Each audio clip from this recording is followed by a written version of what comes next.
প্রিয় বিপ্রদাস, শেষের পরিচয়ে তোমায় ভালোবেসে আজও অরক্ষণীয়া হয়ে পড়ে আছি। এই জন্য পল্লী সমাজ বড় দিদি ও শুভদাকে প্রতিনিয়ত নব নব বিধান শোনায়। থাক আমার গৃহদাহের কথা। বামনের মেয়ে কমললতাকে মনে আছে? গত ফাল্গুনে পণ্ডিত মশাইয়ের ছেলে চন্দ্রনাথের সাথে তার বিবাহ সম্পন্ন হয়েছে। তবে দেনা পাওনার আগুন থেকে পরিণীতা ও দত্তার যেন নিষ্কৃতি নেই।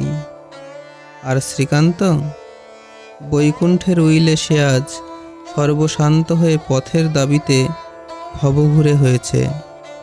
চরিত্রহীন দেবদাসের কথা নাই বা বললাম। শেষ প্রশ্ন, আমাদের কি আর কোনোদিন দেখা হবে না? ইতি তোমার বিরাজ বউ।